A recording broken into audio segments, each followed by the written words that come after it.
Yeah. Yep. Right. What were we looking to discuss? Futurism, future of the right, and Spengler. That's what I was looking for. Yeah, sounds good to me. Yep. You read much of Spengler? Yeah, I've read Man and Technics, and I've read like a little over half of Decline of the West. I didn't get all the way through it because that was super.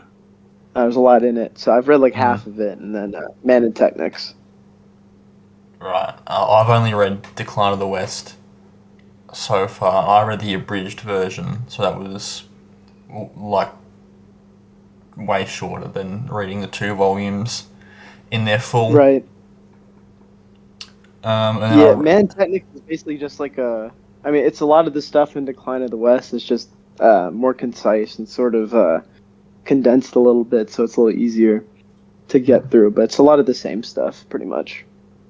Right. I also have Prussianism and Socialism, which I still need to read. But yeah, I heard that one's really good. I've been meaning to read that one. Yeah, I'm just reading Storm of Steel at the moment. So. Oh, I love that. Yeah, I love Junger a lot. He's got some good stuff. Yeah, I've read like 2 other books of Spenglerian theory, kind of, which would be Revolt Against the Modern World by Vola, obviously, because he borrows a bit from Spengler, and then Yockey's Imperium, which I've just finished reading through. Oh, I haven't heard of that. What is that called? Imperium. Imperium by Francis Parker Yockey. I'll have to check that out. Oh wait, no, I definitely heard of this. Yeah, I haven't read it before though. It's long. I heard that one's good. Yeah, is it? It's about 600 pages. Oh damn. Okay, for sure. I'll check it out eventually. No, I like discussing Spengler's stuff. I mean, Man Technics. I did a video on that a while back. So yeah, we can definitely discuss Spengler. Yeah. Obviously you would have watched my video about Donald Trump and how he relates to Spengler's theory. Which I think I watched your first video. Yep. Yeah. I've seen a few other people make videos of comparing the two of them together ever since he won the election. I've seen a few more videos pop up from a channel called Europus and Johannes Niederhauser, who specializes. I don't think I've watched theirs before. Basically, that they say that Trump is not the Caesar. Interesting. I know, I think when Spengler wrote Decline of the West, I think it was before World War One. Yeah. So it'd be interesting to think who he's referring to, because he couldn't have been referring to Mussolini, for instance, or Hitler, right? Because they weren't they hadn't emerged yet. So it's interesting to think, well, who?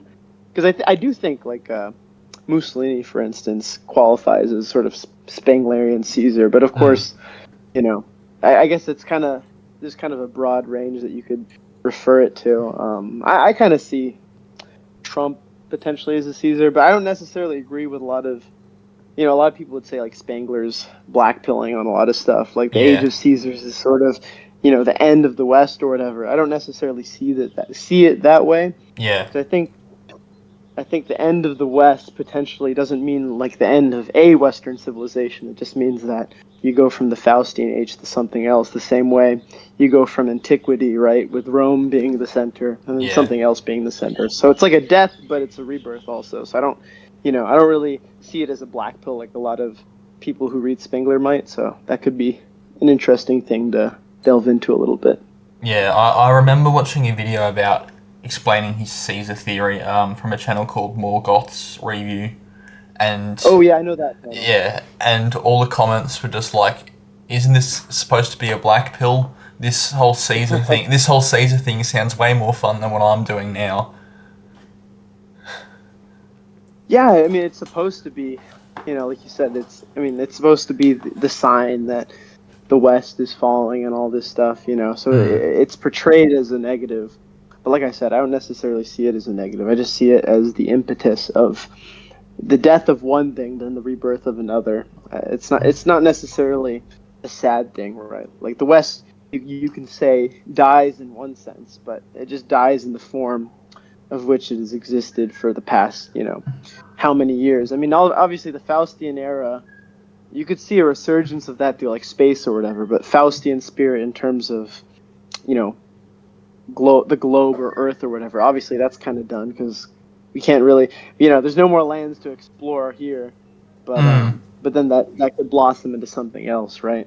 So it doesn't Yeah, necessarily, it's just the death of one form, but not necessarily the essence, right? The yeah, essence lives on in a different form. So yeah, yeah. that's definitely something we can discuss. Yeah, from reading Imperium, which is obviously based on Spenglerian theory, Yoki kind of like comes to the conclusion of what the West will be, and his idea would be an Imperium of Europe, in which the entire West, from not just Europe but also other European countries like America and Australia and all that, would just be united into one superstate under a Caesar figure.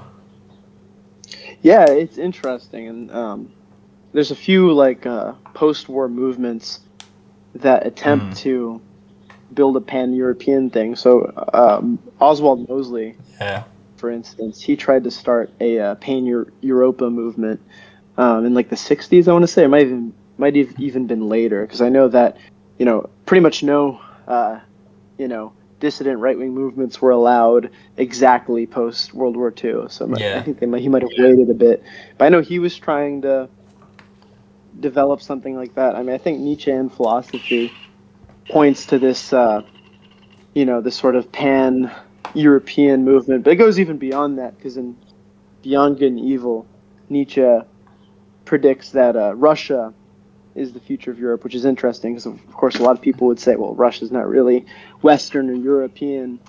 yeah. But anyway, there's a lot of different interpretations, I guess.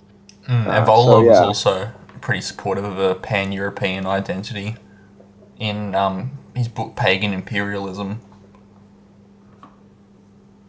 Yeah, I think that with Evola, right? It's interesting because it's very different from a lot of the Volkish nationalism that you get at the time. I mean, Vola's not a nationalist, right? Like Yeah, he's very much like you said, he's for this sort of pan-European empire, and I think that's why he's sort of trying to revive this pagan ideal.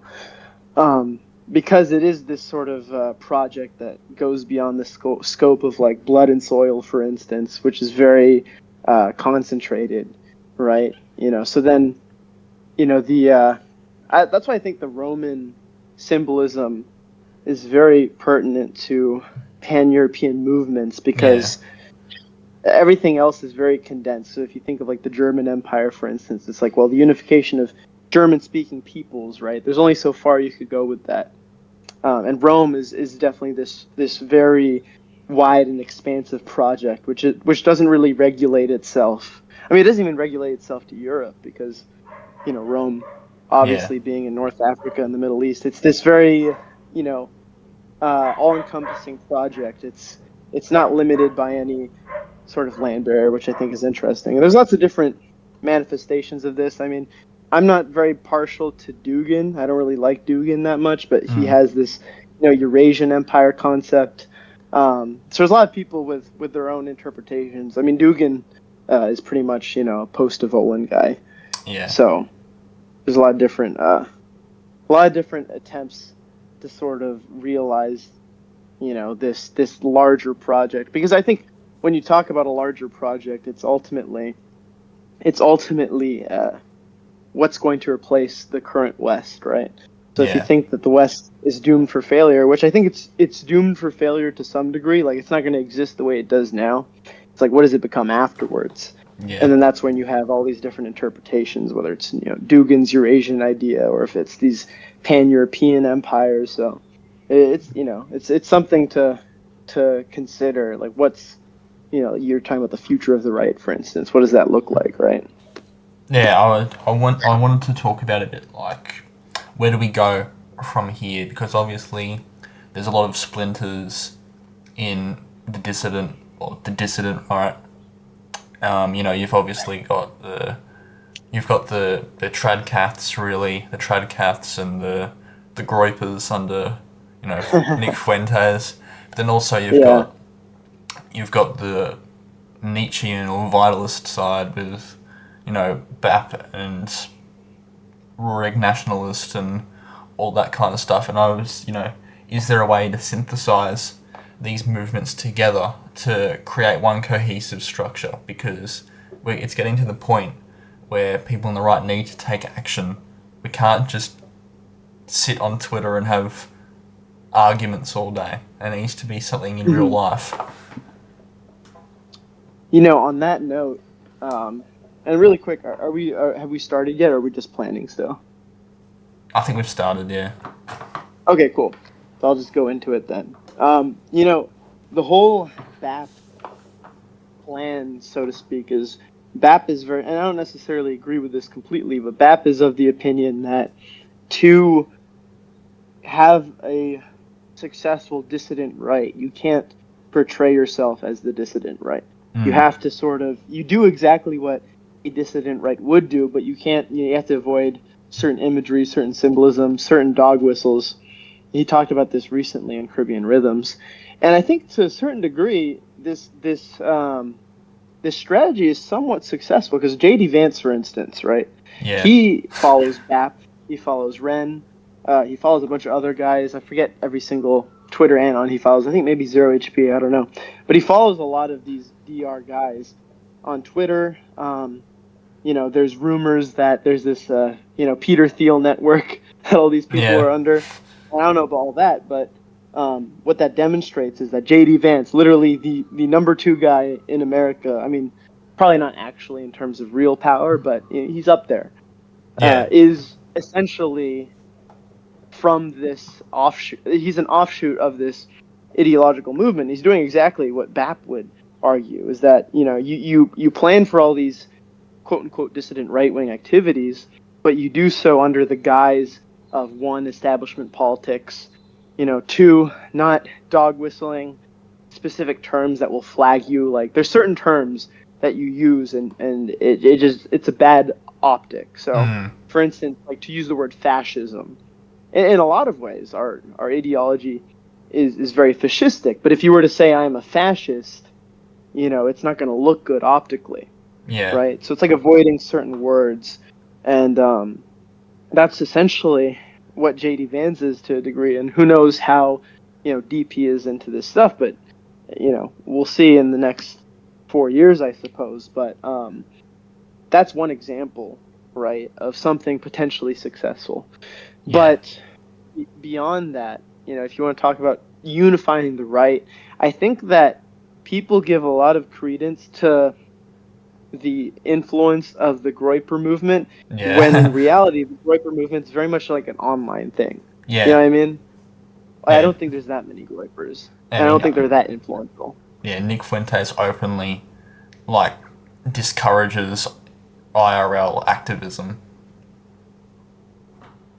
It's weird, because he kind of engages in IRL stuff to a degree, and one of the reasons him and BAP had a falling out was because BAP was saying, because people don't realize BAP and Nick Fuentes sort of got along before.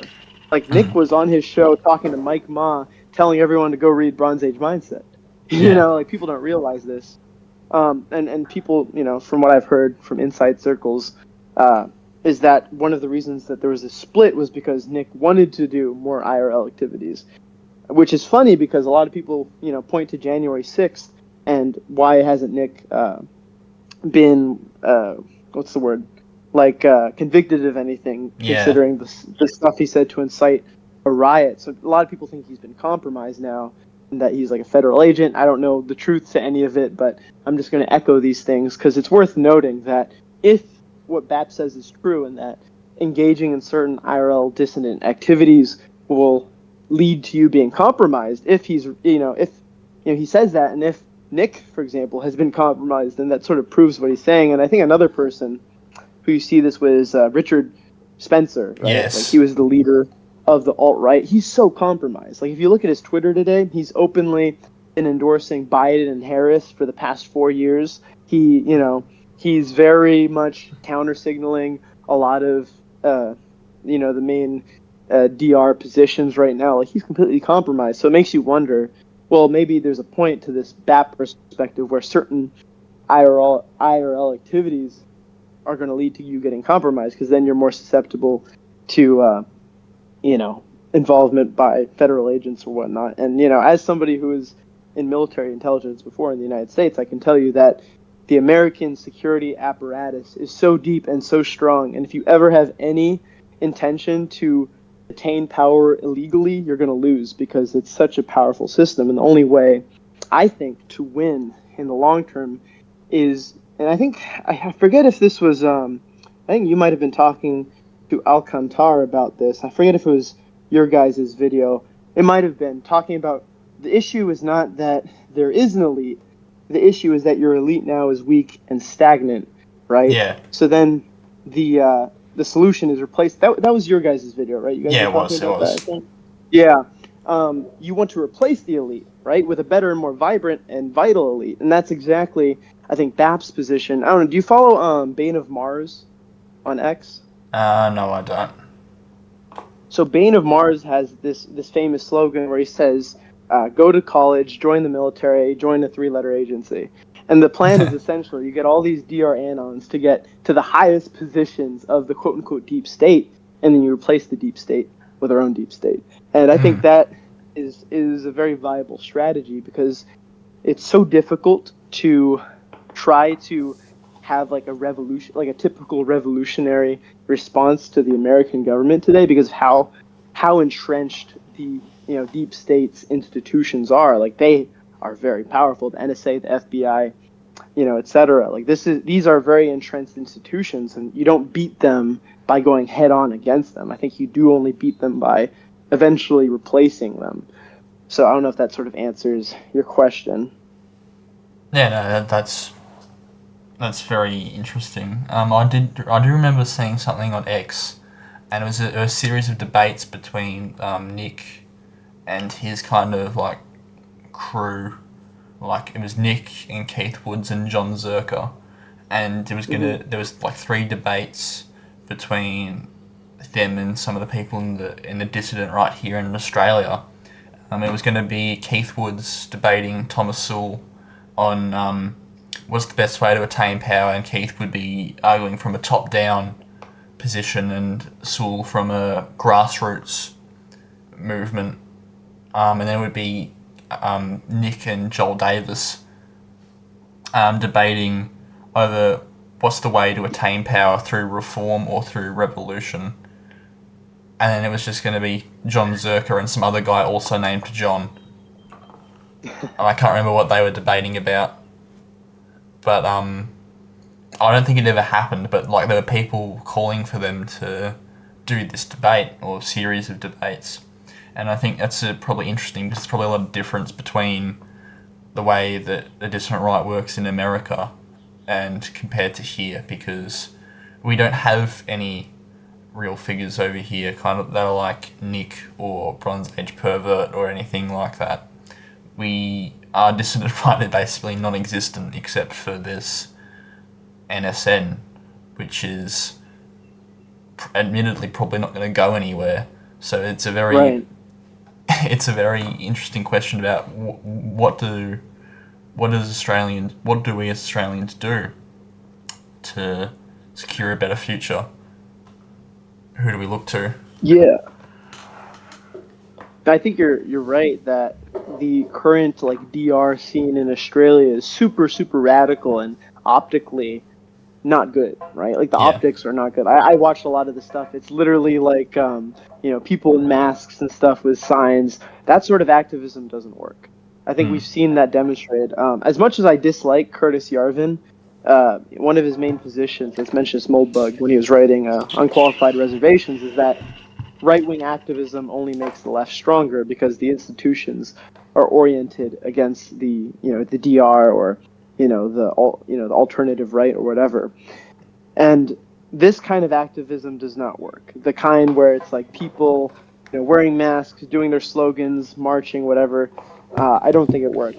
It doesn't work because ultimately, because the institutions are so entrenched, behind the left. Ultimately, if there's a clash between Antifa and some dissident right people, who's going to get arrested afterwards. It's going to be the dissident right people.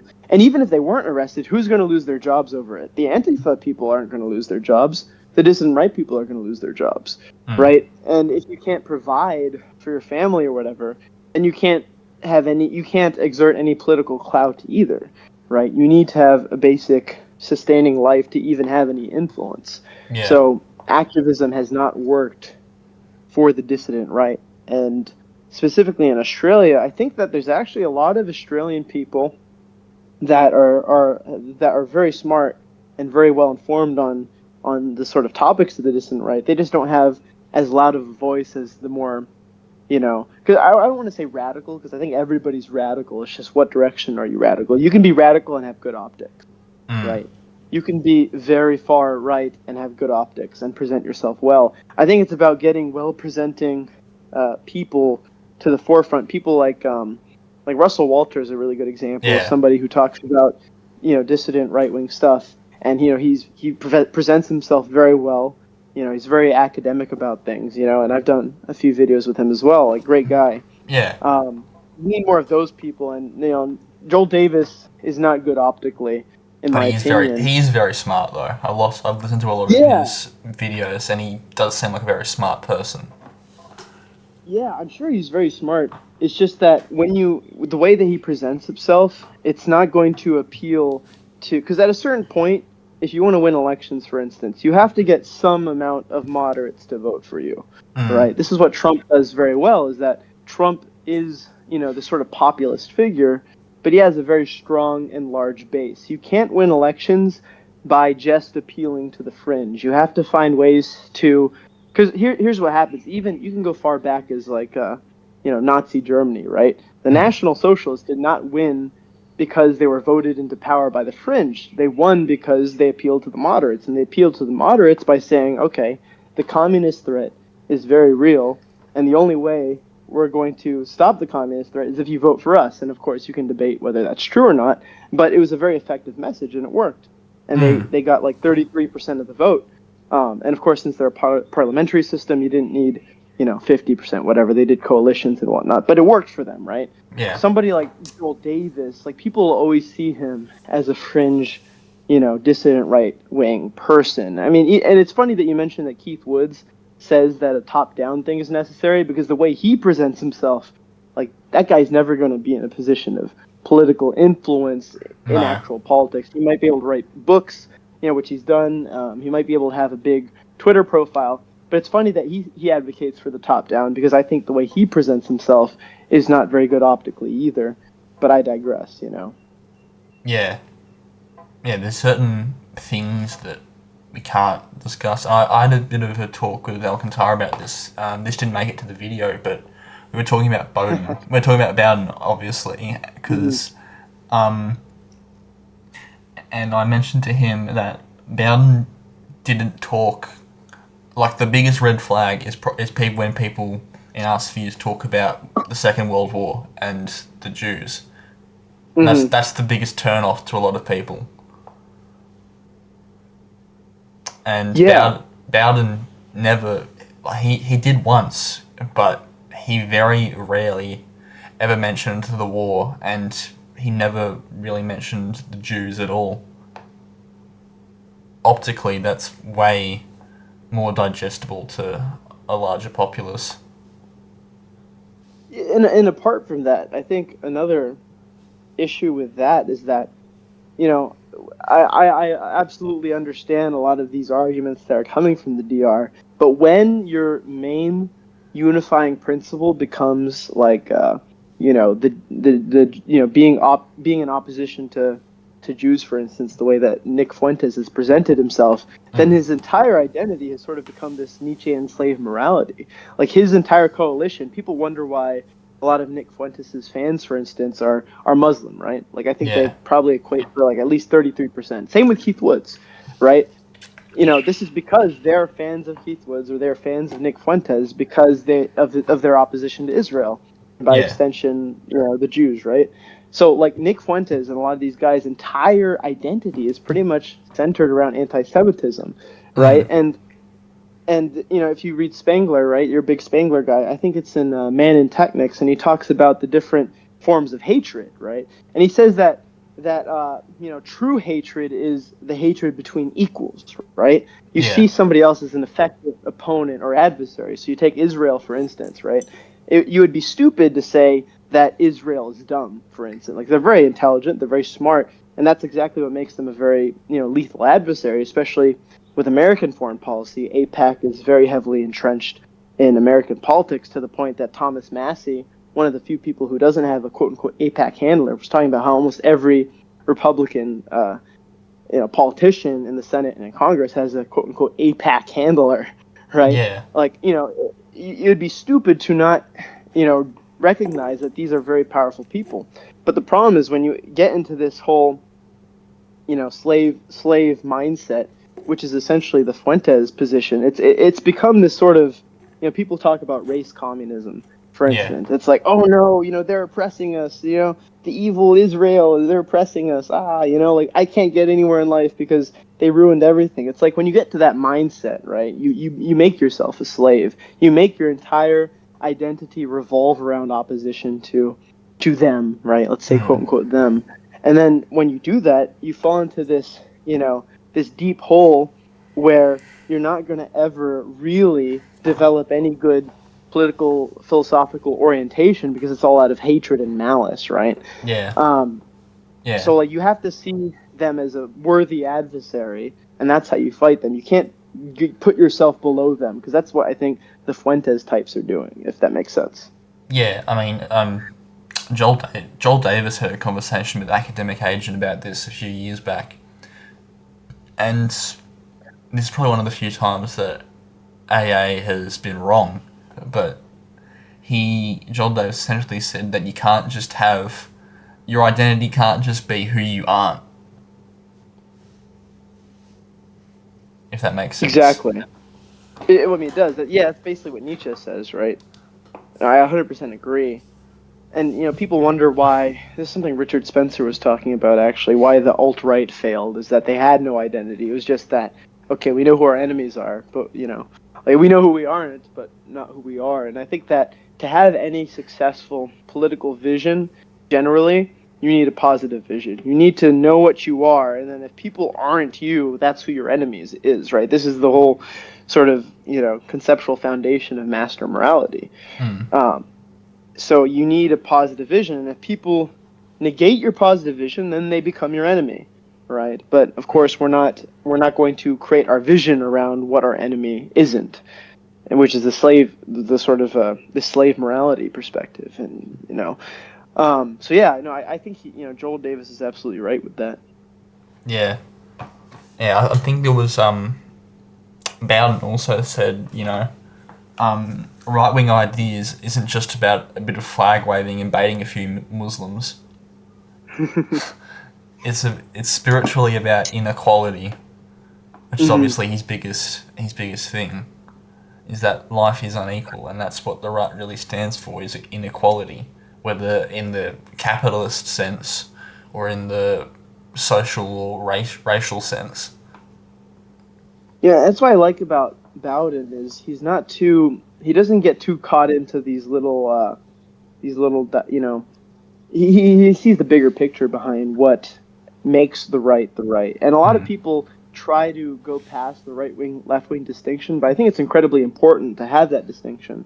And absolutely, what makes the right is that ultimately it is an affirmation of the inequality of nature and the inequality of wills, whereas the left is egalitarian. It is it is the weaker man who must bring the stronger man down to his level through morals, because he cannot take from the more powerful man by force, right? So this is the whole. I mean, it goes back to Nietzsche again. Of course, Bowden is obviously, one of.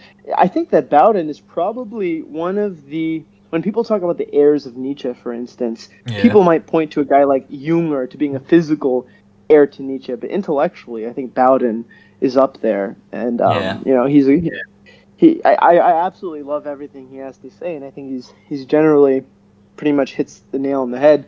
But yeah, what makes something right or left wing isn't necessarily, for example, capitalism versus socialism, right? The economic policy itself isn't necessarily left or right wing. What makes it left or right wing is why do you adopt this specific economic policy, right? Because if somebody accepts capitalism because they think, okay, through capitalism we're going to be able to uplift the poor people, isn't that in a sense almost left wing? It's like, oh, we're going to have capitalism because it's going to allow us to make society more equal. And of course, generally, more capitalist economic policies tend to be aligned with right wing, ideologies, but it's not like a straight down the line thing. And of course, fascism as an ideology has a lot of, quote unquote left wing economic policies, which is why I hate saying economic policy is right or left wing.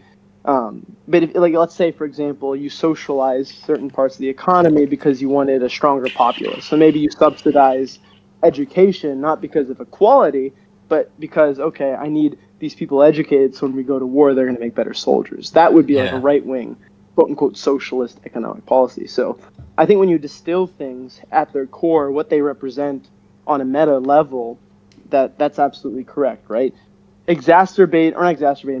Promoting a natural inequality from which beauty stems, from which higher culture stems. This is the right wing orientation. To make when you do things, it is to make the state more powerful, or is to make the individual more powerful, whereas the left is to make us weaker. And it's important to use the right wing, left wing, spectrum to distinction, right? To basically look at things on a meta level and then determine, okay, is this good or is this bad, right? Yeah, that's completely true. I mean, Bowden talks about. He says that the only real socialism is patriotism,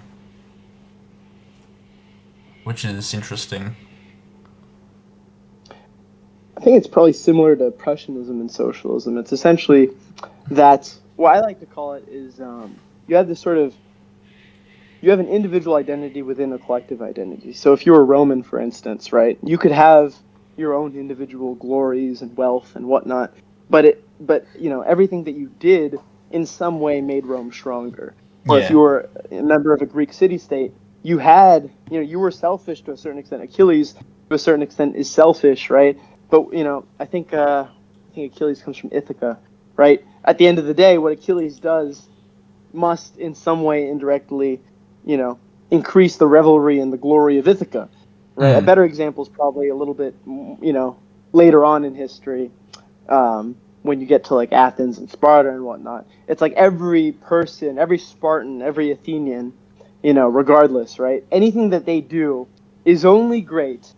It might be for their own glory, but is only truly great is if it also at the same time benefits their city-state. And of course, there's many Greek individuals throughout history who switch sides. For example, Aboclides, it wasn't really his fault. The Athenians threw him out so this is during the Peloponnesian War. He's thrown out by the Athenians because he wins so many victories against the Spartans, and then he joins the Spartans, right?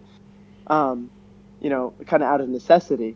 But something like that, for instance, Aboclides' legacy becomes mired a little bit, because it's like, okay, you win all these glories, but what does it really mean if there's no lasting effect? The lasting effect of our glories in life are ultimately the betterment of whatever identity that we are attached to. So whether it's Rome, whether today that's America, who the hell knows what the American identity is? That's why the country's gone to shit so much. But it's like all these things, right? It's like when you talk about socialism, quote unquote, on a cultural level, it's my life does not just matter for my sake. The glory that I perform in this life has to have some deeper, greater meaning for a higher ideal, and that higher ideal is, whatever culture I'm a part of, right? So I think that's incredibly pertinent, right? It's almost this like cultural socialism. Of course, I don't really like to use the word socialism to describe it, but it's worth noting, right? It's like this individual identity within a collective identity, and those two things have to go hand in hand. Yeah, absolutely. Yeah, that was an interesting point you made about America and like what is America, and I think we've got kind of the same problem here, which is why it's so hard to like really come up with get a party that's against immigration or against social corrosiveness in Australia or America, because we don't have that traditional culture really that Europe does, or the homogenization. There's only so far you can go, especially here in Australia. There's only so far you can go to say that our national identity is being a European outpost in the Far East. So it's like, who even are we?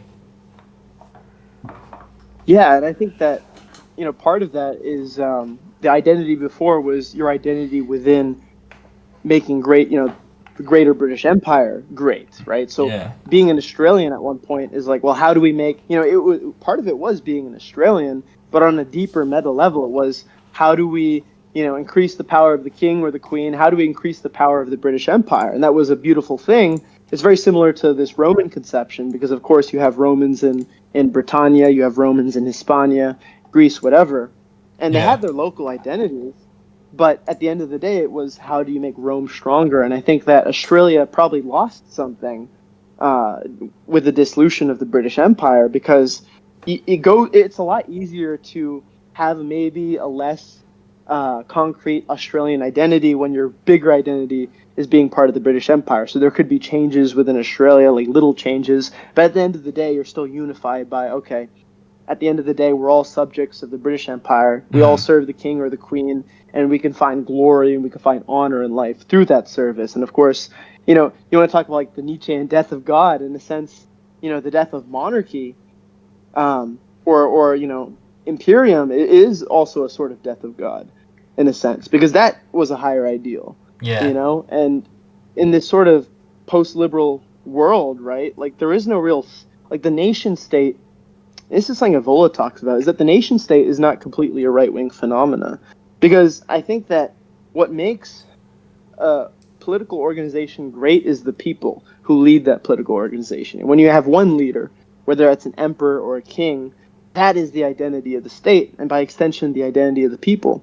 And of course, certain aspects of nationalism, and there's debate on this, but certain aspects of nationalism sort of negate this, right? Because then it becomes about the people. And that can work for a long time. But, I mean, personally, I think that you need a central figure. You need a spiritual center, as Evola would put it. For the Japanese, for instance, their emperor was a living god. Yeah. Right? For the British, the king or the queen was the person at the top. Right? And you could find honor and glory in putting your life on the line for that person. And I think that's a, very beautiful thing. So when we talk about America or Australia, because you're right, I mean, there's not as much of a history as European countries. So like nationalism becomes a lot more difficult for a country like Australia, even more difficult for a country like the United States, I think. It becomes very difficult because there is no long history. At least if you're Swedish, right, you can trace Swedish ethnic origins like 3,000 years or something. But Australia, it's like, how long is Australian history? Like what, 200-300 years maybe? Something like that? We've got our Aboriginal tribes that say they've been here for 60,000 years and that's their culture, but they never really made it past the Stone Age. So civilized Australian culture has only really been here about 200 years or so. And that's another thing, is that white people came here during the Industrial Revolution. So we pretty much went from, as a continent, Stone Age to a post-industrial society almost overnight in the long term of things. So we missed out on a lot of those civilizational development stages. Yeah, it is this kind of almost bizarre thing, right? I mean, even in America's case, it was pre-industrial revolution, so there's a little bit more time. I mean, the first American colonies probably were founded in like early 1500s, I'd imagine. So, I mean, even there's like a lot more history. So yeah, it's very difficult to fashion an identity without this sort of mythos. I think it was Sorel who talks about ideologies needing a founding mythos, because an ideology is like trying to create this new identity without a long history. And he Sorel, who's sometimes seen as like a left-wing thinker, but I think he actually has a lot of very good ideas to apply to a right-wing orientation. But Sorel talks about needing a founding mythos to unify the people, because if you don't have this sort of this sort of, it goes back to the Evolan spiritual center, right? If you don't have this center that people can return to, then they don't have anything they can identify with. And when that happens, it's like, people talk about how like, oh, the modern world is so immoral, people don't treat each other with respect anymore. I mean, I'm not so surprised. How can you treat someone with respect if you can't identify with them in any way? Like, you go to America, right? Like, nobody is really American. Like, why do I care about some random person who's he might be American on paper, but what do we have in common? If you are Japanese, for instance, and I've been to Japan before, there is such a strong and high level of respect in Japan because there is an idea of what it means to be Japanese. And there's a lot of different ways you can look at identity. Some people would look at it through race, some people would look at it through religion, some people look at it through culture. But there has to be something that people can identify with. And a liberal society is literally a rejection of all forms of identity. I mean, that's literally in the core of what it means to be liberal. Right? You're secular, so you don't have a unified religion. You're not. There's no real reason to be nationalist. There's no real reason to have a unified culture, because essentially you're run by an economic elite, right? So your identity is sort of tied to capital. So a liberal, society, and especially a postmodern society, because that takes it a step further. Postmodernism is literally a rejection of all identity, because they're afraid, this is sort of post World War II. They're afraid, like, oh no, we're gonna have another Hitler, So they become cowards about everything. And they don't want to have any identity. They want to have everything fractured, this sort of social anarchy. So I guess what I'm getting at here is, ultimately, you do need a spiritual center. You need something to align to. And of course, Australia sort of loses this with like I said, the dissolution of the British Empire. And I think that every state needs some founding mythos. They need some spiritual center. And if you don't have one yet, for whatever reason, right? Like, some people, it's easier than others. If you're Japan, like, that's probably the easiest country in the world to revive a sort of, strong ideal, because they have like such a long history. They still have an imperial family which traces its ancestry to before Christ. Like, that's how crazy it is. They can trace their ancestry uninterrupted before the birth of Jesus Christ. That is insane, right? So they have a very entrenched identity. But for countries like Australia, for instance, then you have to create one. This is it goes back to Nietzsche, right? You have to, I mean, the sort of goal of the Übermensch, right, is an overcoming. Right, and by overcoming, in this case, you have to overcome the fact that, well, you have this metaphorical death of God, let's say, with the death of the British Empire. Well, what do we do now? Well, you have to have something to replace that, and it's a great opportunity, even if it is this very difficult task. But that's ultimately, what really proves the mettle of a people is can they overcome these things? And I think all of us are capable of it. It's just a matter of the will. It's a matter of a little bit of luck, and it's a matter of being intelligent about it, right? So I think Australia needs something to unify itself around. And of course, the Joel Davises have chosen race to be their unifying principle. But optically, is that going to work? Who knows? Things could get so bad with immigration that could be it. Oh, it's definitely. But then it might not be that, right? Yeah, right. I mean, especially Australia, Canada right now. Like, it's insane. I mean, people talk about America experiencing a lot of immigration. I don't think America is the worst by any means. No. Apparently, there was I saw something the other day and it said, like, in Britain, Islam is now their biggest religion. That's insane. Mm. I mean, it's probably possible because all the secularization, right? Um, which just also allows you to let in the floodgates, right? You do Yeah. need something resembling a religious identity. I don't think it necessarily needs to be Christianity, for instance, but you need some religion. I mean, I have my own views on religious identity, which sort of tie into futurism, which Yeah. is something you mentioned potentially talking about. Maybe we can get into that, but you need some identity at the end of the day, and it has to be all encompassing. I think it has Mm. to, like for example, even if you're, I think ultimately, even if you have multiple cultures or you have multiple races, multiple religions, you have to find a way to synthesize everything. You have to say, okay, forget that. You're going to become this. So for the case of, the future, right? You talk about uh, a futurist orientation or a futurist solution to these problems, right? For some people, they might have a simple solution, right? For Japan, it would be very simple. Japan is monoracial, monocultural, and predominantly mono-religious, even though their religion is sort of, it's not like practiced super hardcore, but like they're essentially all Shinto Buddhists, Mm. at least culturally. It would be very easy for them, right? But then if you're a country that is very fractured, well, what do?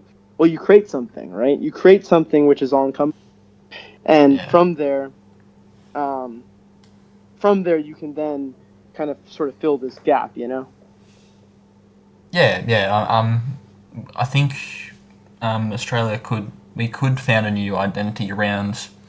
In some ways, the founding of both Australia and America is very Faustian, very Nietzschean, because you've got all these people coming across to like a land that they never knew existed, and it's so hostile. There's countless bloodthirsty animals. The environment in a lot of places is, not very hospitable, and they don't know Mm-hmm. where they're going, and all the odds are against them, and they still, build a fully developed first world country.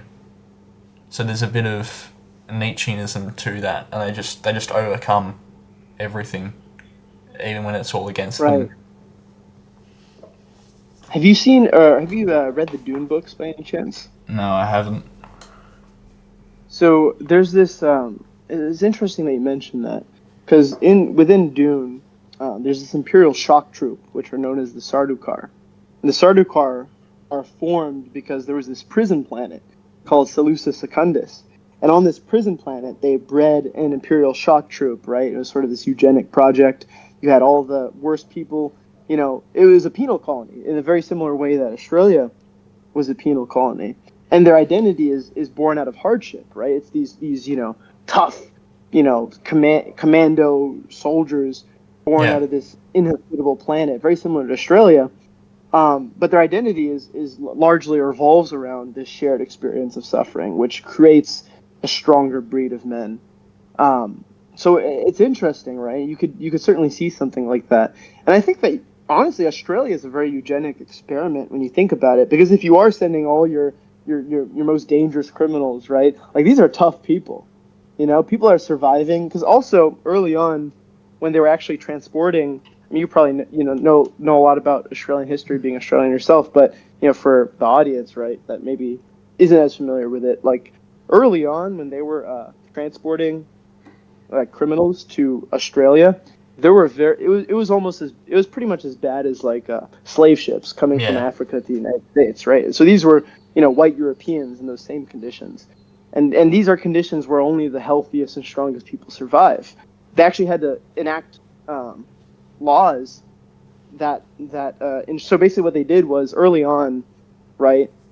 You only got money as like a captain or whatever, or the owner of the ship companies. You got money based on how many prisoners you would transport, regardless if they lived or died. And they had to change the rules to that. You only got paid based on how many you eventually brought Yeah. to Australia, because so many of them were dying, right? But what this means is this is so super eugenic. This is like only the strongest survive, only the toughest survive, which is very interesting. I think you bring up a great point where maybe that's the identity that you Mm. sort of reaffirm. It's this identity of hard men, built of hard times, built of hard conditions, and then you create this sort of mythical element to it. I think one cool thing that Russell Walter's doing is he on his podcast Terra Incognita, he's talking about the founding of Australia.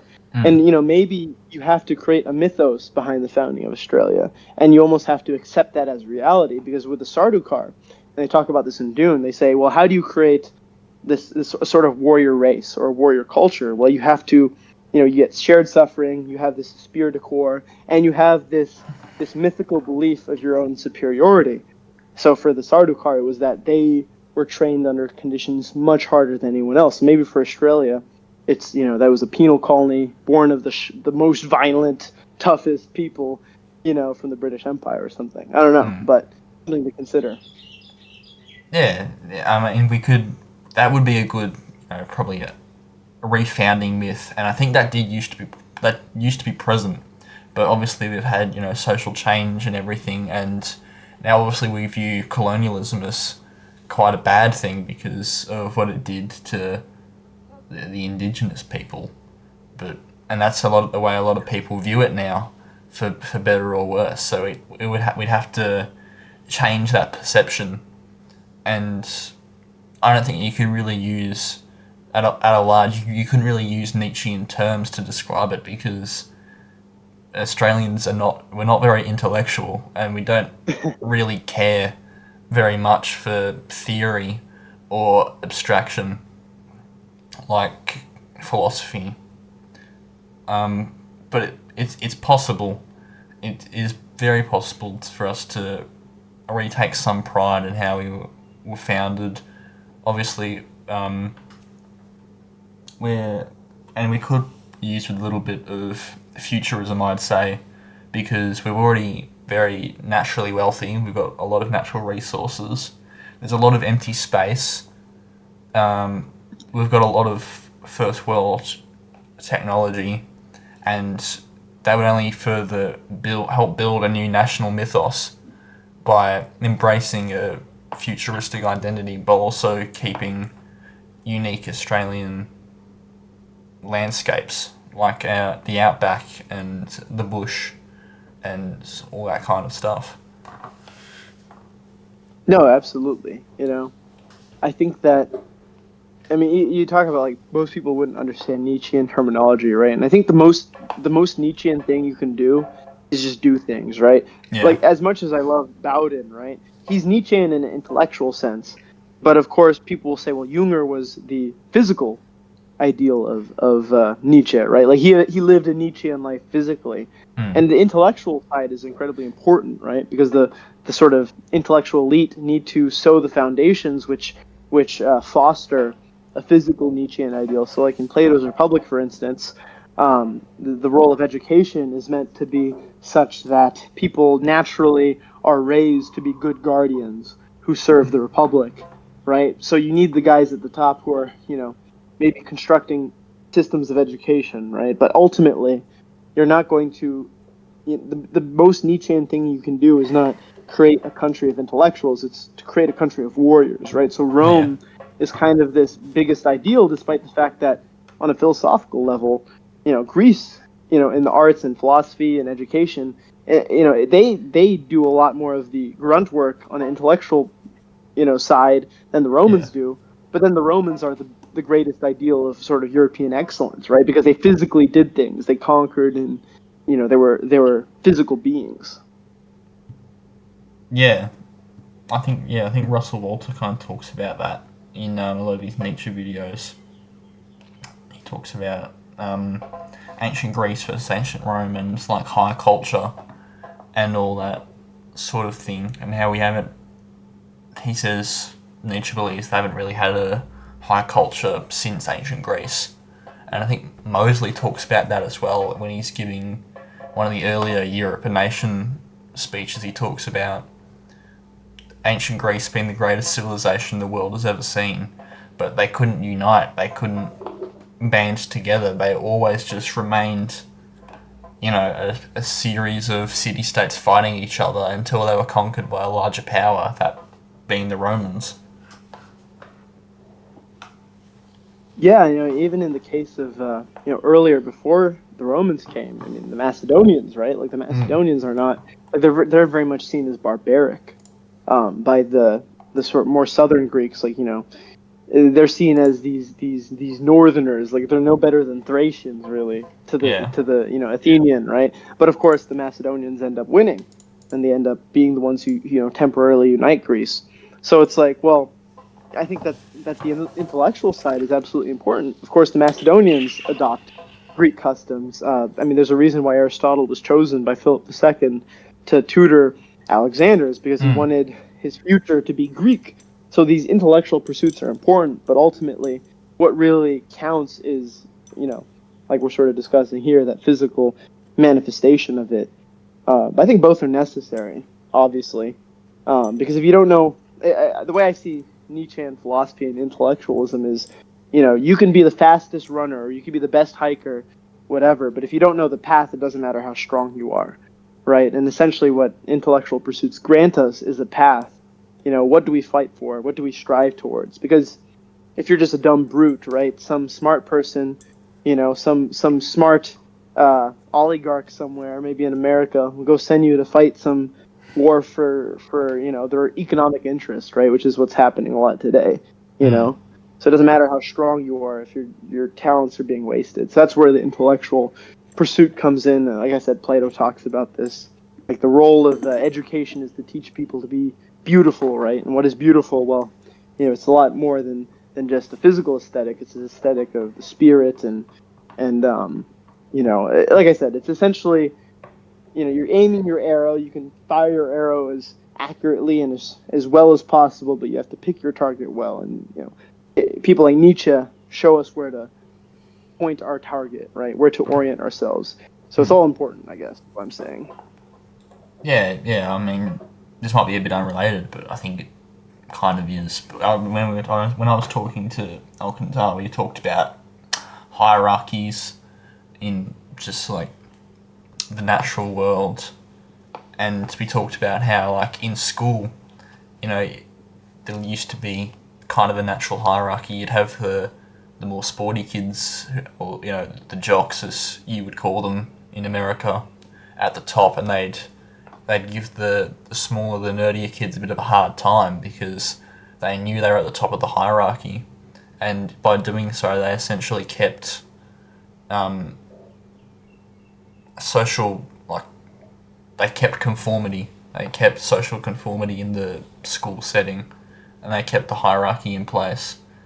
And now, because it's not so present anymore, whether through anti-bullying campaigns or the fears of getting shot by a school shooter, it's gone away. And this is why you get people who are 15, and they get obsessed with Minecraft YouTubers and buy bloody dream suckers for babies and put them on TikTok. Like any other time aside from that person would have been killed. I think it also goes into what do we as a society tell our children to aspire to? Because if you were a young Greek, right, you were raised on stories of like the Iliad, right, and you wanted to be like Achilles, or you wanted to be like Hercules, or you wanted to be like Jason or Perseus. You had so many role models, and every single one of those role models was a vital person who did something that made the world a better place in one way or another. I mean, for the Greek heroes, it's an analogy for man conquering nature. So they're sort of the first, one of the first Faustian mythological stories is when Perseus tames Bellerophon. So Bellerophon's Pegasus, right?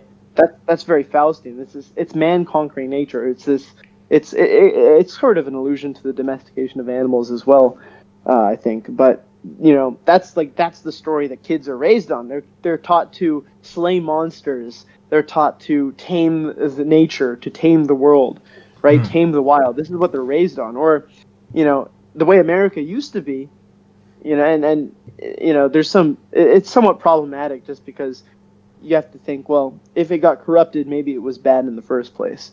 But, America's, we were raised at one point in our history on the heroism of our ancestors. So, I have, on my father's side, I actually looked up on a website recently. So my grandmother, her last name was Merriam, and her father, Robert Merriam. I traced our ancestry back to, I think I want to say 1680 or something like that. And I saw one of my ancestors fighting in the Revolutionary War. And so as a founding mythos, maybe it's like something like wars of independence are very important, I think, because that's sort of where you can teach your children. Here's our ancestors. Here's how they acted heroically for the betterment of all of us. These are the heroes that you should look up to. That's good, right? But what are we teaching kids to be their heroes today? And here's something I've talked about on a lot of podcasts. Something I noticed growing up is the heroes that they taught you to admire are all weak in some way. They're all people who were fighting oppression, quote unquote. So they talk about, MLK is sort of taught to be the premier hero in American schools. And it's like, okay, what did MLK do? He was somebody who fought against oppression. Well, what's wrong with oppression, right? You wonder, well, if I'm fighting against oppression, why am I in a position to be oppressed? Well, it's because I'm weaker in some way. So we're all taught to resonate with the weaker person. We're all taught to resonate with the person who has to fight oppression, rather than asking the question, well, what leads to these hierarchies which make oppression a thing in the first place, right? Well, maybe this hierarchy means something. Maybe there's a reason to all this, right? So we're taught to resonate and identify with essentially weak people, right? And that's a problem. So, of course, if that's how you're raised, you're much more susceptible to all sorts of subversion. So maybe you end up looking up to some, dream person, right? Or you end up looking up to some stupid YouTuber. I mean, even the better YouTubers who aren't as, weird and degenerate, like even if you're looking up to a Mr. Beast, who compared to all the YouTubers out there is nowhere near the worst. Like, but even if you're looking up to a Mr. Beast, what are you looking up to, right? Like, how's that going to make you a better man for the state? How is that going to make you a better man for Rome? It's not, right? Yeah. So of course, you need to. I mean, it goes down to education, right? Ultimately, societies are structured in who you venerate, and if we're not venerating the right people, of course, we're in a collapse. And that's exactly what's happening today, and why everything's so stupid, and why things like you're talking about, why at school, why everything's so lopsided, and it's absolutely ridiculous. But I completely agree with you, and it's because we don't pick our heroes properly. That is how the youth are molded. It's who you tell them to look up to, because they're very they'll do whatever you tell them, right? So if you tell them to look up to this person who's a complete weak loser, they're going to look up to them, and vice versa.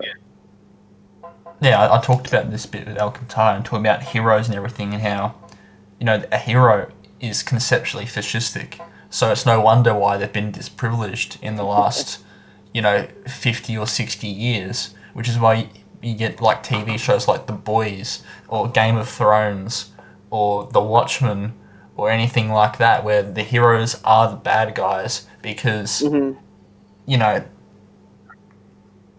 Sargon of Akkad made a good point in a video about Game of Thrones and how the difference between George R.R. Martin and Tolkien is that Tolkien obviously adheres to a very traditional worldview where like the hero is important. It's important to have heroes and to venerate them. Martin, on the other hand, is a socialist and a boomer, and those two things together means that they cannot stand to have someone who is better than they are, which is why even if they write a character with noble intent, they always just make them fail, or just make them like secretly evil, because they cannot stand to see someone who is more noble, more stronger, and just a better person than what they are. Yeah, it's interesting.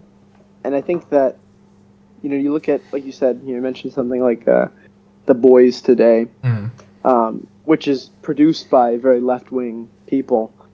I mean, all media today, essentially, like Hollywood is, come on, like we know, it's left-coded all the way through.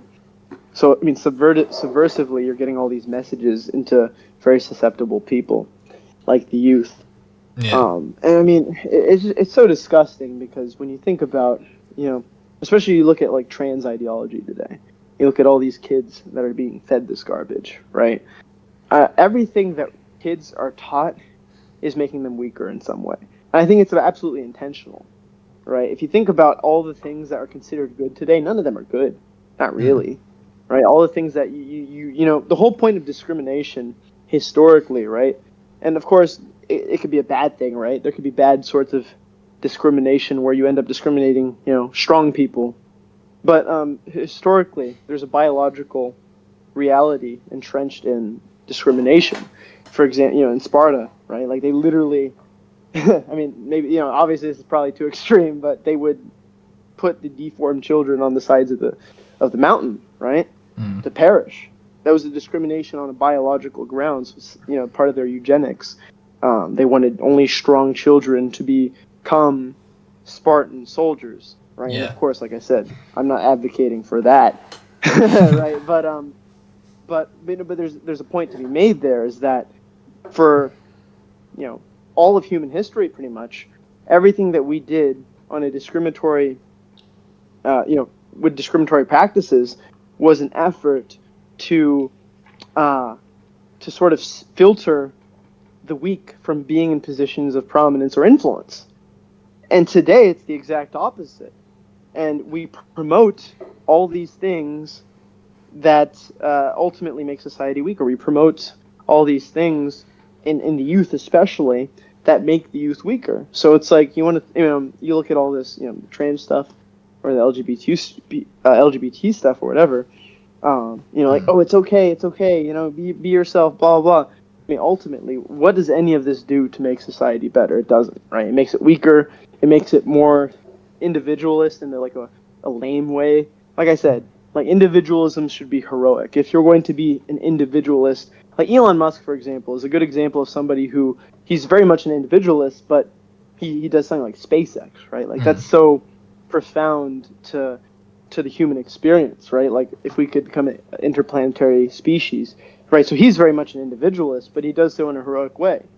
But these individuals are individuals in a very lame way. They're individuals in a way where they don't want to do anything. Like, they're gonna, you know, become disabled and transgender or whatever, and live off the government, you know, doing HRT and eating Cheetos for the rest of their life on their couch watching sitcom shows. Like, so pathetic, right? You know, it's like, there's no such thing as human rights, first of all, as Bowden points out.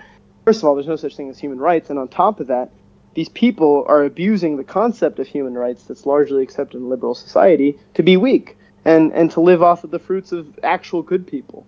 And this is exactly where society is heading with the way that we treat the youth and the way that we educate them, the way that we tell them what's good or bad. So it's just this whole mess, right? And we have to fix it. And we can, but we just have to do it.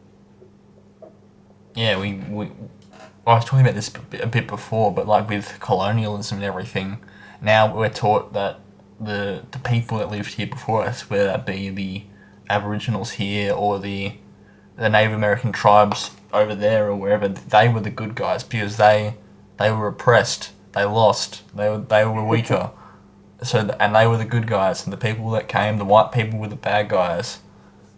And it's kind of like that, the post-war mythos, and how in many ways post-World War II, that kind of worldview has essentially replaced a religious worldview in many ways, where, you know, talk about Martin Luther King. For Martin Luther King, for this worldview, Martin Luther King is essentially Jesus. He is the Messiah of man. And then you've got someone like Hitler, who is Satan. Yeah. And what they stand for respectively.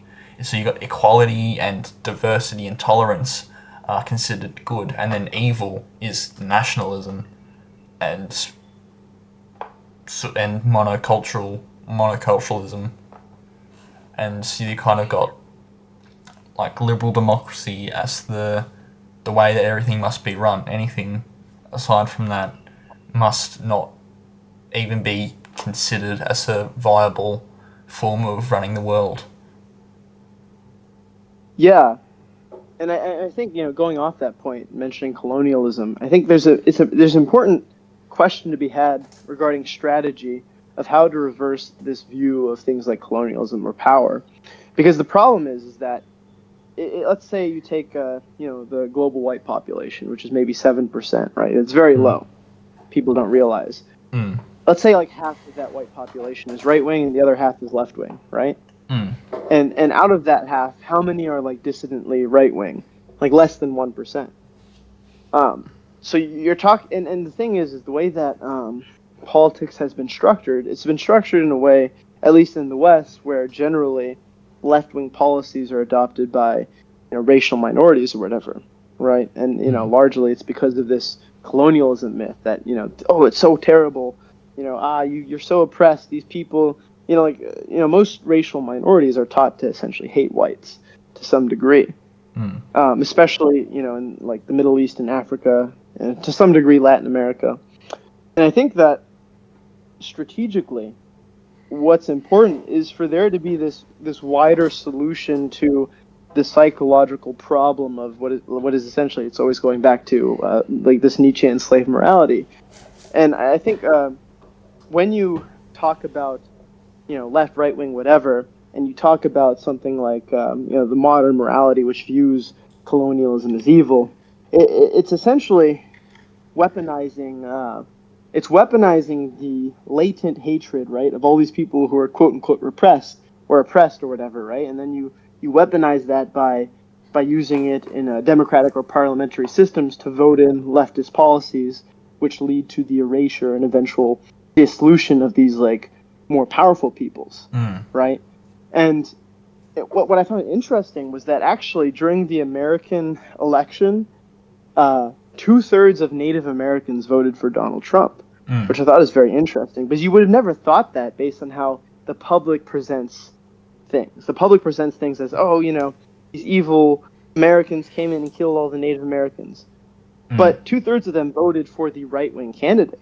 Yeah. And what that tells me is that the racial minorities don't necessarily buy into this actual dichotomy, but it's been weaponized by, largely Marxist and communist-minded, self-hating right, like these white liberals who are self-hating, and they're trying to use this. They weaponize, racial minorities to fulfill their political aims. And I think the best example of when there was no racial animus and no racial animosity was in the imperial system.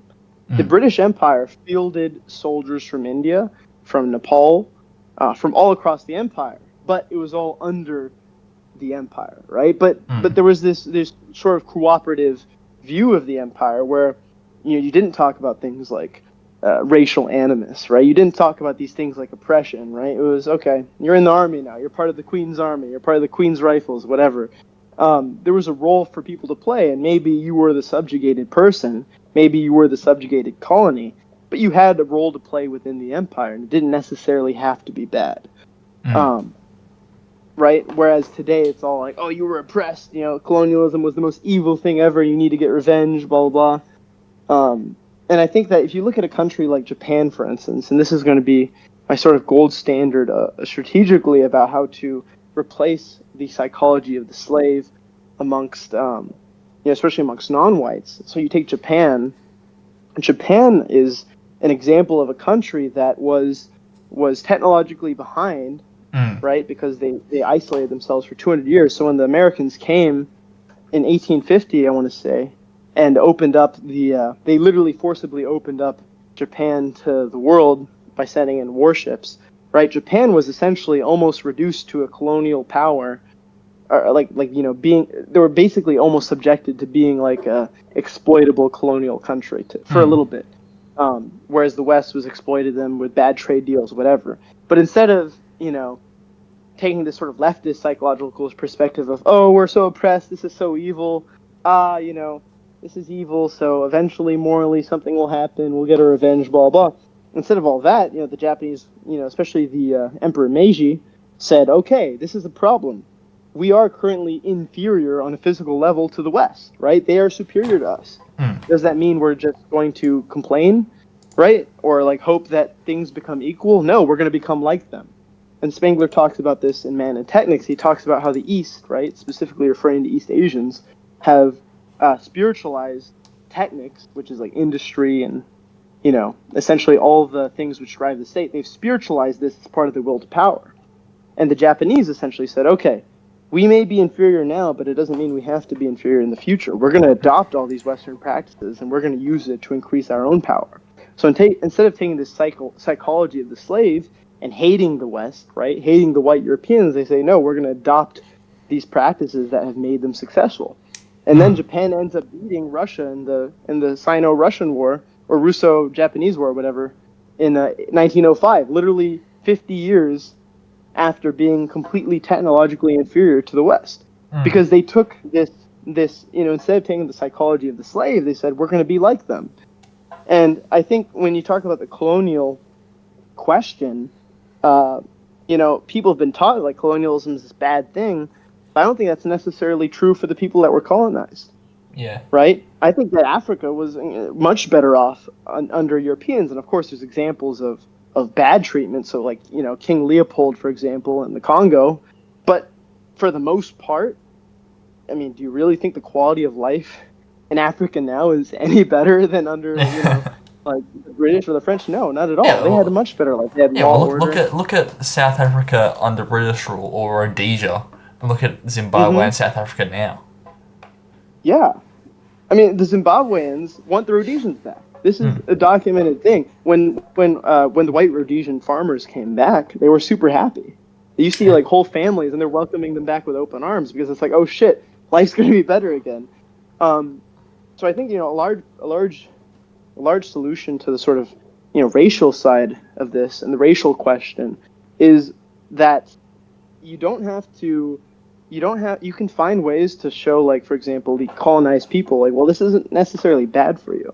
So, like, my mother, both Alcantara and I are, like, mixed heritage, whatever, right? So, like, we might have the orientation of, like, oh, poor me, whatever. But, like, my mother, I was born in the Philippines, for instance, and she says, and I've heard many people say this, a lot of Filipinos would prefer to be under American rule again, like part of an American empire, because life was better under America. And many of them saw themselves as part of an American empire, part of this greater identity, which I think a lot of, British colonial subjects did as well. And a large, solution to the question, right, if we talk about the dynamics of different peoples, is that ultimately a lot of things have been weaponized to support a leftist worldview, which is largely based on this hatred and resentment and envy. And you have to find a way to show everybody that, well, actually, living under a, quote unquote, right-wing oriented, society is better for everybody. It's better for even the weaker people because they had a role to play. Maybe they didn't have political power, right? So we talk about Rhodesia or South Africa, like, the black Africans maybe didn't have as much political power, but their lives were a lot better, right? So, I mean, it's like this right-wing orientation is better for everybody because it is a reflection of nature and biology, which means that the most qualified people rule, right? And, I don't think it necessarily has to be dogmatic in the sense that if for example, I feel like Bowden talked about this as well, actually. Bowden was talking about gender roles, for instance. And he said, if people fulfill their gender roles, you'll still have some women judges, right? But there'll be women judges because they're actually good judges, not because you put them there just because they're women.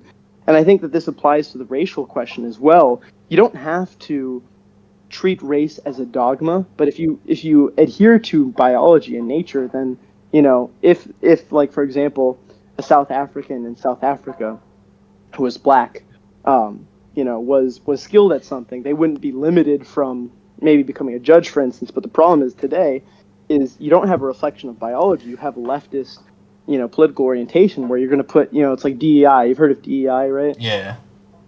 Yeah. That's a rejection of biology and replacing it with this sort of leftist egalitarian orientation. That's exactly what's happening so much today. And psychologically, you have to show everybody, like, this is bad for everybody. First of all, we have to go back to a system where ultimately he who ought to rule does rule, and this is a reflection of biology. This is a reflection of just who's the most qualified, and this means returning to a right-wing orientation. You have to say this to everybody, including the people that think they're oppressed. And I think it's very possible, as was shown with the whole Native American thing. Like, Native Americans said, fuck that, we're voting for Trump. And these are the people that you would expect to vote 100% for, the Democrats or whatever.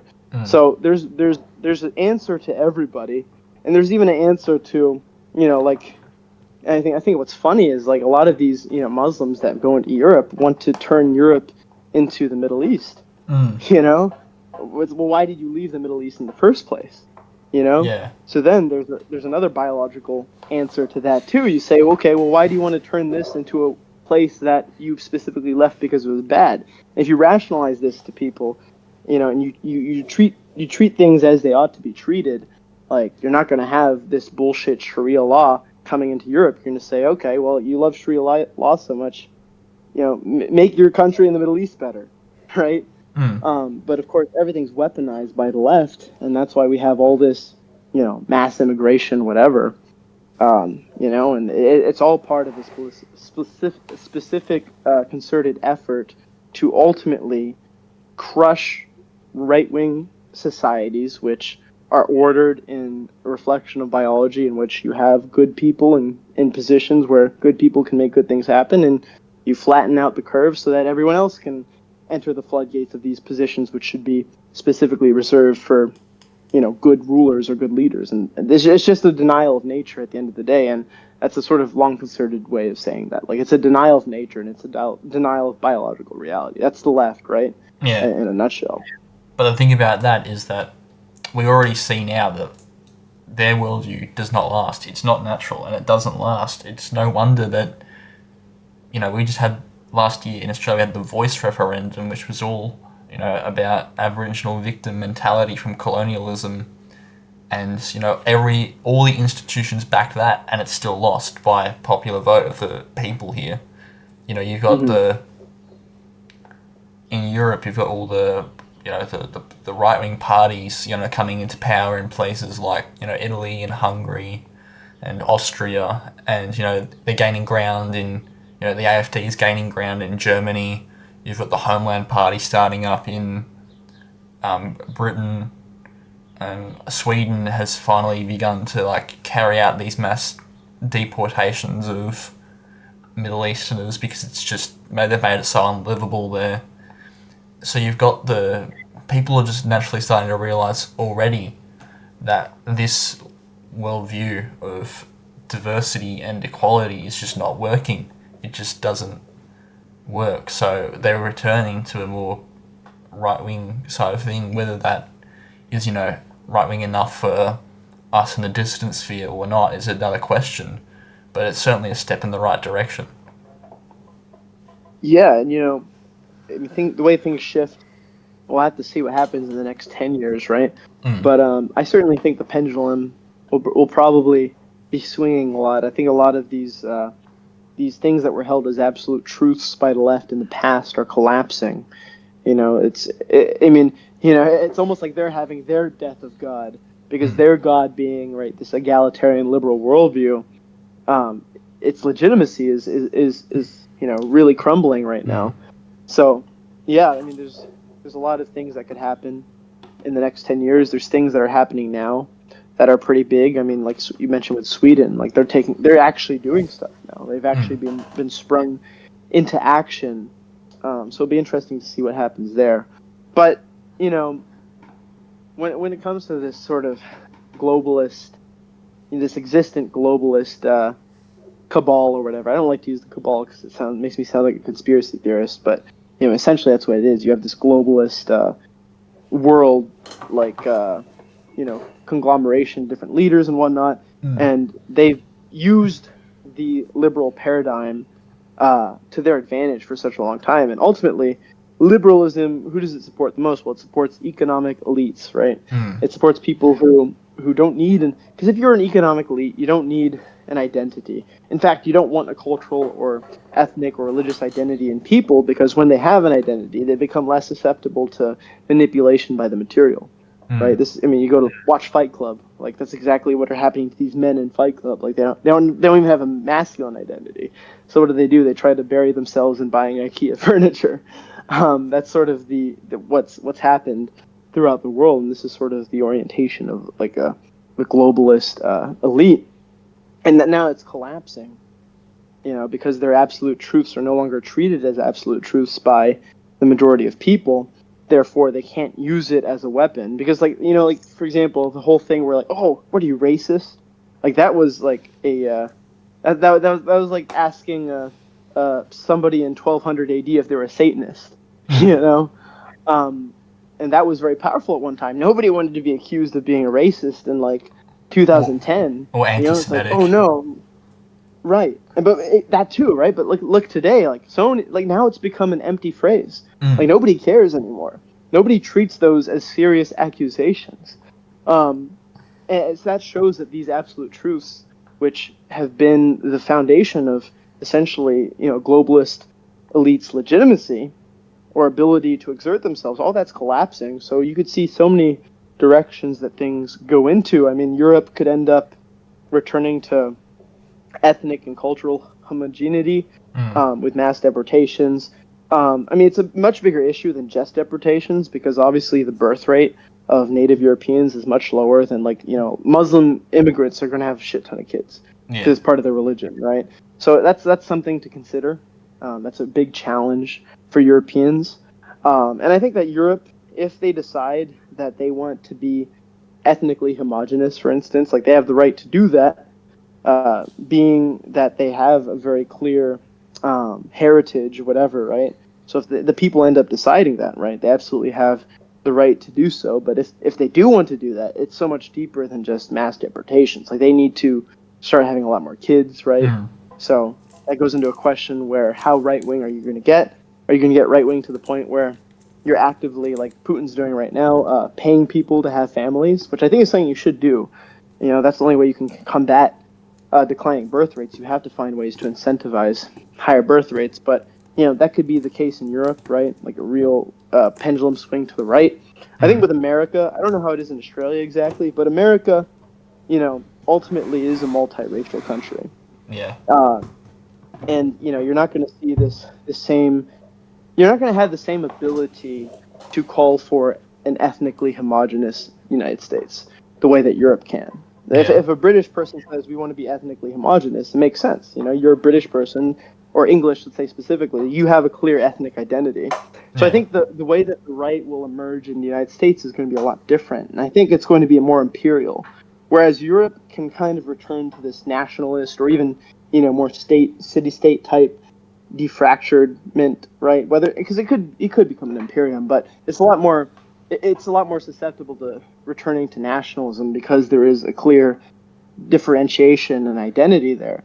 But something like America, I think that the right in America, and what I think is more interesting, is the imperial vision, right? The imperial vision being this sort of all-encompassing, like unlimited sort of state, right? Which incorporates lots of different peoples, which conquers lots of different peoples. Very similar to what the British Empire represented, right? Like the British Empire ruled over, of course, it had its base in the Englishmen, but it ruled over Irish, Scots, Africans, Indians, right? Like it was all encompassing. It was worldly. The sun never sets on the British Empire, something like that. And I think because America is, pretty much destined to be, to some degree, multiracial, right? And there can still be a white majority in America, I'm sure. But it does have a very large, ethnically mixed element. So I think that it's going to be a lot more imperial versus nationalist. And I think the challenge for America becomes, because it can't really return to an ethnic identity the same way that England can, or the same way that Italy can, for instance, they have to, I should say we, or me, because I am American, the impetus is then, well, what is the American identity? What defines an American right or a vitalist American identity? And so it's going to be a lot more complicated and different than Europe, but I think it's also an opportunity, like a good opportunity to maybe create something different. And Nietzsche says, man is something to be overcome. Man is a bridge, right? He's a bridge to the overman. So that goes into, well, what's the next great identity? Is man something that we should evolve from, right? And, if you think of higher men, maybe that's like a biologically higher man. Maybe through eugenics, you're literally creating a new human race. So I think there's all these interesting questions about what the future holds, but ultimately I can't make any predictions yet. A lot of things are going to happen in the next 4 years, so we'll see. Yeah, I mean, obviously the world order is collapsing at this rate, and if you believe in Spengler's theory, eventually there will be a Caesar that comes, and there will be an age of chaos, and it's just whether we can wade through that to something more. Can we win in that age of chaos? And I see a lot of people now, especially in the lead up to this election, talking about a possible another civil war in America, and what would that look like? Who would win? And what would that mean for the rest of the world? If that were to happen, would the right in America have the resources and the manpower and the mindset to win that war and to enact whatever future they'd want to see?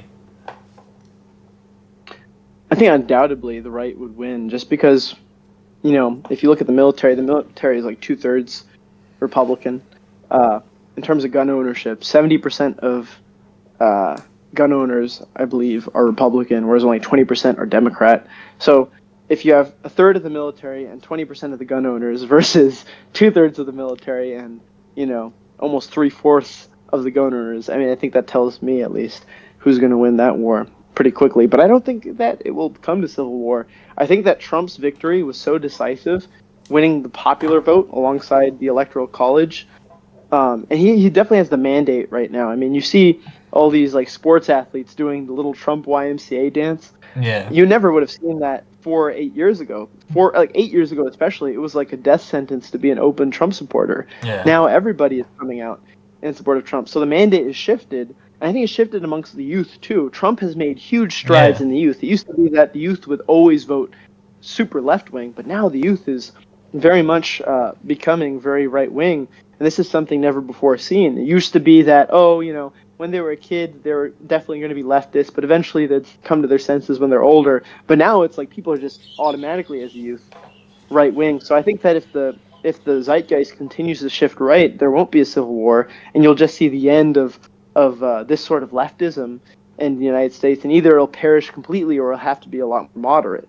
And either way, that's a victory for the right, because either our enemies are gone or our enemies are weakened and less radical. So, yeah. Yeah. Yeah, I mean, it is interesting. I think Bowden talked about it. He talked about, like, since all the institutions and the media is obviously controlled by the left, the only way to get people through the right is through the internet, and that's exactly what's happened. The little dark age edits, massive. You've got the on TikTok. You've got the Arno Breaker memes. You've got Nick Fuentes and all these other figures. It's just on the internet that they can't. They don't have total control over the internet. So no wonder that these people are shifting right and getting literally getting radicalized through memes.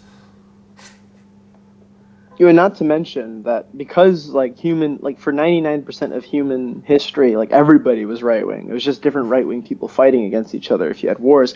Because of that, it's more in our DNA and in our genetics to be right wing. Left wing is unnatural. And ultimately, life is an aesthetic phenomena, and we essentially choose what is beautiful, right? Physically beautiful. And you talk about the internet and edits, right? People, how are you going to make a badass left wing edit? Genuinely. Right? What, you're going to get a bunch of trannies cutting their cocks off? Right? You're going to make an edit to that? No. You're going to make an edit to Alexander the Great fighting in the Battle of Gaugamela, charging Darius head on. You're going to do edits of some MMA fighter knocking another man out. You're going to... That's ultimately what people are attracted to. They're attracted to physical beauty. And especially because, for a long time, the left has subverted art to the point that all beauty had to go through the left because it had to go through Hollywood or whatever. But ultimately, if you are a leftist who is attaining beauty, you're inherently attaining something right-wing, because beauty is inherently right-wing. Hmm. So it's like it's almost impossible for them to win in the long term, because people choose what they find beautiful, and people choose what they find beautiful based on biology. Beauty is not like entirely subjective. There's an objective quality to beauty, which is rooted in biology. When people see something beautiful, it's because that thing has some function which increases its survivability or will to power specifically. So a lion, right, for example, is beautiful. Well, the lion is powerful. Beauty and power go hand in hand. So the more that you go forward, as a civilization or whatever, you're going to always return to the right, because the right ultimately, it can't be defeated, because you just see what is right wing and you love what you see as beautiful, which is right wing. You can't deny what you find beautiful. And because beauty is inherently right wing, ultimately, humanity in some degree the pendulum always has to swing right. So, yeah, with the internet, right? Like, it's this decentralization of media, because you're now able to create art outside the leftist paradigm of like Hollywood, for instance, and people see that, and it radicalizes them. I mean, I'm sure it's similar for you. What radicalized me was seeing badass World War II edits of marching men in excellent uniforms, and I was like, wow, this is cool. I couldn't quite put words to why I thought it was cool, but as I got older and I got smarter and started reading, I was able to rationalize why I found this to be cool. But it all starts with just accepting what is beautiful, seeing what is beautiful, and that sort of starts to invigorate a feeling inside of you, which orients yourself in a certain political direction, which is why the left they have to rely on subversion, because they are wrong. They have to lie because they are wrong. They have to literally mess with the hormones of children to make the wrong decisions because they are wrong. The only way they win is by putting a guise up, like putting a blindfold behind people so that they don't see the truth, because the truth is right wing. And anyway, yeah, I guess it's a little bit of a rant, but I hope that sort of made sense. No, that did make sense. That's probably a good place to stop, actually. It's been about Yeah, for 2 sure. hours. We've been on there for a bit. Mm. For sure. I think we covered a lot of good stuff, though. Yeah, that was good stuff. Absolutely. I'll stop recording now, but we can still talk about a few more things.